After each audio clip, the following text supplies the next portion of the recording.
All right, SPTA Travis here. Today we're going to be taking a look at different postures and how to progress through those postures. So starting out, we're going to be taking a look at the sitting posture. So pretty self-explanatory, it is sitting. Great benefit of sitting is that it really engages your core and your rectus spinae muscles to keep you nice and upright and to keep you from kind of wobbling and leaning side to side.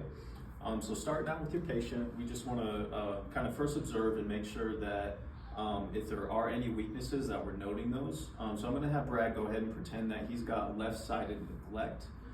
So you'll notice he's kind of lax and kind of lame on this left side. So he's going to be less inclined to be able to perform exercises and do things with his left side. And as a PTA, I definitely want to be aware of that and guarding this left side if that's his weak side. So first thing we want to do is we just want to make sure that he can hold this posture.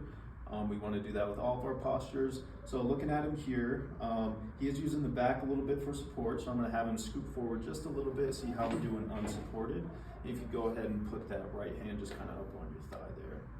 Perfect. So you can see he's pretty stable. Now I'm going to have him just go ahead and shift his weight from right to left, making sure I'm able to guard if needed. So go ahead and shift to your right. That looks okay, and shift to your left. And you'll notice he's a little lax on that left, so I had to guard him and kind of help him back up.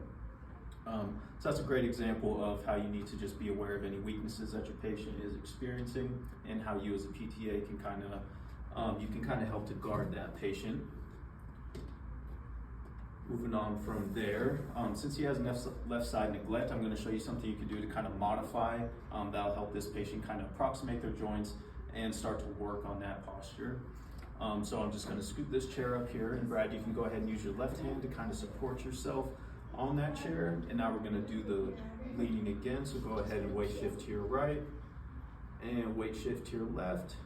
And when he does this, you'll notice his elbow wants to buckle, so I'm going to go ahead and use my arm to keep that elbow nice and firm, approximate that joint, and that'll kind of help him to engage and really load weight on this left side, obviously without toppling over.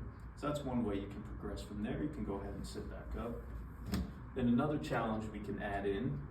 So say we progress from there, he's doing good, he's able to lean over and shift his weight without any problems. Then we want to add in another challenge before we move on to the next posture. So for this one, I have this little cup with an object on top. And Brad, what I want you to do, take your right hand, and this is going to be crossing midline. That's a great PNF technique if we need to decrease tone, for example. And I want you to pick that cup up, and without letting that ball fall up, just bring that cup to your chest. See how it's going nice and slow? So if a patient doesn't have really